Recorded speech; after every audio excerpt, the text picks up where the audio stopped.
மீனவர்கள் கைது நடவடிக்கையை முழுமையாக நிறுத்துவதற்கு ஒரே வழி, இரண்டு நாடுகளுக்கும் இடையே சுமூக பேச்சுவார்த்தை நடக்க வேண்டும். இது துருவ நாடுகளில் உள்ள சூழல் காரணமாக தள்ளி போகிறது என மத்திய இணை அமைச்சர் முருகன் தெரிவித்துள்ளார்.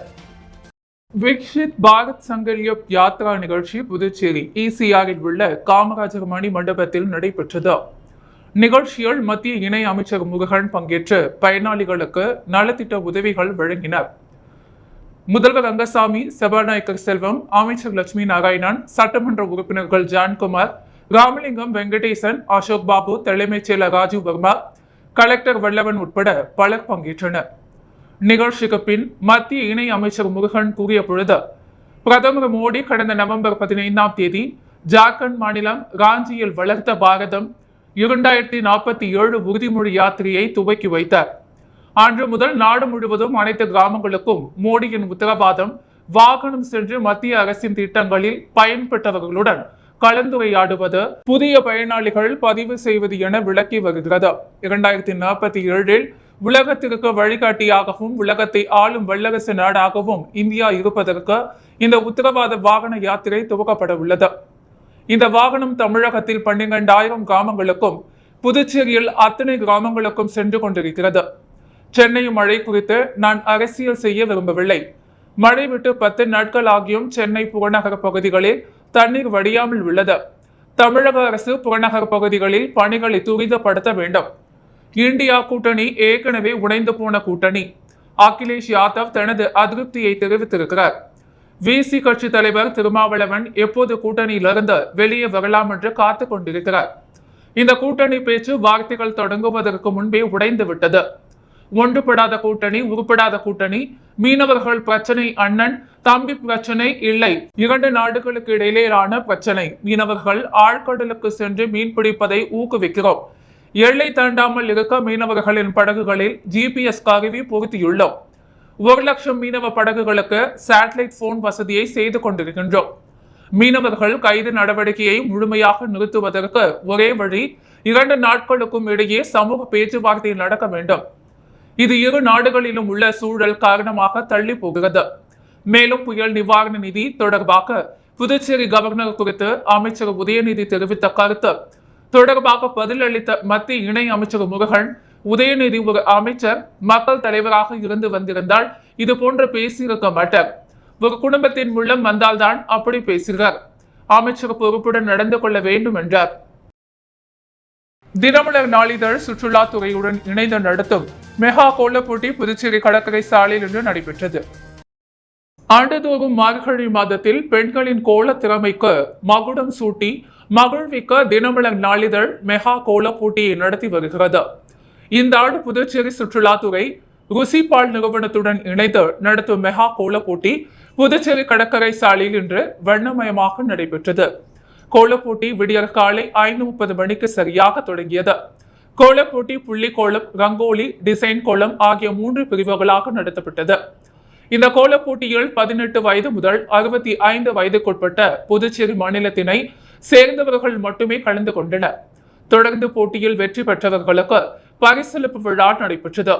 இதில் சபாநாயகர், சட்டமன்ற உறுப்பினர் VP ராமலிங்கம், வெங்கடேசன், அசோக் பாபு, சம்பத், அதிமுக இணை செயலாளர் கணேசன், மண்ணாடிப்பட்டு தொகுதி பாஜக பிரமுகர் முத்தழகன், மோடி மக்கள் மைய சேவை நிறுவன பிரபுதாஸ் உள்ளிட்ட பலர் கலந்து கொண்டு வெற்றி பெற்றவர்களுக்கு ஸ்கூட்டி, டிவி, வாஷிங் மெஷின், தையல் மெஷின், புடவை, குக்கர் உள்ளிட்ட பொருட்களை வழங்கி வாழ்த்துக்களை தெரிவித்தனர்.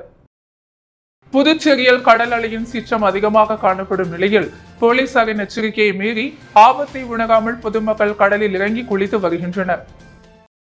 வங்கக்கடலில் வளிமண்டல கீழ் அடுக்கு சுழற்சி காரணமாக 2 நாட்களுக்கு மழை பெய்யும் என வானிலை ஆய்வு மையம் தெரிவித்துள்ளது. இதனால் புதுச்சேரியில் நேற்று காலை லேசான மழை பெய்தது.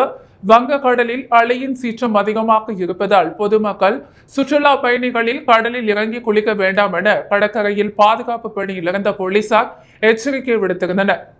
ஆனால் போலீசாரின் எச்சரிக்கையை மீறி ஆபத்தை உணராமல் பொதுமக்கள், வாலிபர்கள் கடலில் இறங்கி அதிக தொலைவிற்கு சென்று குளித்தனர். புதுச்சேரி சஷு மற்றும் Lions Club of Pondicherry Central இணைந்து தேசிய மாற்றுத்திறனாளிகள் தின விழா மற்றும் மாற்றுத்திறனாளிகள் 2016 உரிமை சட்ட தின விழா நடைபெற்றது.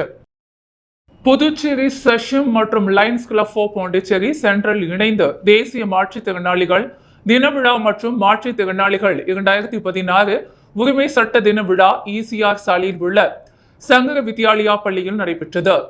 இந்த விழாவிற்கு சிறப்பு அழைப்பாளராக சபாநாயகர் Selvam, lions club for Pondicherry central தலைவர் லைன்ஸ் VPS ரமேஷ்குமார் ஆகியோர் விழாவில் கலந்து கொண்டு மாற்றுத்திறனாளி குழந்தைகளுக்கு பரிசுகள் மற்றும் சான்றிதழ் வழங்கி வாழ்த்துக்களை தெரிவித்தனர். மேலும் இந்த விழாவில் அருள் ஆனந்தன், சிவராமகிருஷ்ணன், முருகன், சசிபாலன், நாகராஜ், அருணகிரி, ரஞ்சித், தெய்வ சிகாமணி, ஜனார்த்தனன் மற்றும் Lions Club of Pondicherry Central நிர்வாகிகள் உட்பட 100க்கும் மேற்பட்ட மாற்றுத்திறனாளிகள் குழந்தைகள் பலர் கலந்து கொண்டனர். புதுச்சேரி உருளையன்பேட்டை பகுதியில் இரவு நேரத்தில் மாஸ்க் அணிந்த மர்ம நபர் புதிய மோட்டார் சைக்கிளை திருடி செல்லும் சிசிடிவி காட்சிகள் வெளியாகி பரபரப்பை ஏற்படுத்தியுள்ளது. புதுச்சேரியில் தொடர்ந்து பல்வேறு இடங்களில் இருசக்கர வாகனங்கள் திருடு போகும் சம்பவங்கள் அதிகரித்து வருகிறது. இதனை தடுக்கும் வகையில் இரவு நேரத்தில் போலீசார் ரோந்து பணியை தீவிரப்படுத்த வேண்டும் என பொதுமக்களிடையே கோரிக்கைகள் எழுந்துள்ளது. இந்த நிலையில் உருளையன்பேட்டை தொகுதிக்குட்பட்ட உருளையன்பேட்டை பகுதியில் நேற்று நிலவு மர்ம நபர் புதிய மோட்டார் சைக்கிளை திருடிச் செல்லும் சிசிடிவி காட்சிகள் வெளியாகி பரபரப்பை ஏற்படுத்தியுள்ளது. அதில் மாஸ்க் அணிந்து முகத்தை மறைத்துள்ள அந்த நபர் நடந்து வந்த வண்டியின் பூட்டை லாவகமாக உடைத்து தள்ளி செல்வதும் அவரை நாய் ஒன்று துரத்துவதும் பதிவாகியுள்ளது. இதுகுறித்து உருளையன்பேட்டை போலீசார் வழக்கு பதிவு செய்து விசாரணை மேற்கொண்டு வருகின்றனர். புதுச்சேரியில் முதிரியார்பாளையம் பகுதியில் உள்ள ஸ்ரீ சபரி வாசன் ஆலயத்தின் உற்சவர் ஐயப்ப சுவாமிக்கு ஆராட்ட விழா வெகு விமர்சையாக நடைபெற்றது. புதுச்சேரி முதிரியார்பாளையம் பகுதியில் உள்ள ஸ்ரீ சபரிவாசன் ஆலயத்தில் மார்கழி முதல் ஞாயிறையொட்டி உற்சவர் ஐயப்ப சுவாமிக்கு ஆராட்டு விழா வெகு விமர்சையாக நடைபெற்றது. இதனையொட்டி அருகில் உள்ள உசிட்டேரி ஏரியில் உற்சவர் ஐயப்பன், விநாயகர் உள்ளிட்ட சுவாமிகளுக்கு சிறப்பு பூஜைகள் செய்யப்பட்டு ஆராட்டு விழாவானது நடைபெற்றது. தொடர்ந்து தீபாராதனைகள் செய்யப்பட்டது. இதில் ஏராளமான ஐயப்ப பக்தர்கள் மற்றும் பொதுமக்கள் கலந்து கொண்டனர். விழாவிற்கான ஏற்பாடுகளை ஆலய தலைமை குருக்கள் அர்ஜுனன் சுவாமிகள், நிர்வாகிகள் திருஞான சம்பந்தம், முருகன், சரவணன் மற்றும் உறுப்பினர்கள் செய்திருந்தனர். புதுவையின் அன்றாட நிகழ்வுகளை காண பாண்டி ஹெட்லைன்ஸ் யூடியூப் சேனலை சப்ஸ்கிரைப் பண்ணுங்க. தொடர்ந்து எங்களுடன் இணைந்திருக்க பக்கத்தில் உள்ள பெல் பட்டனை பிரஸ் பண்ணுங்க. லைக் பண்ணுங்க, ஷேர் பண்ணுங்க. என்றும் உங்களுடன் பாண்டி ஹெட்லைன்ஸ்.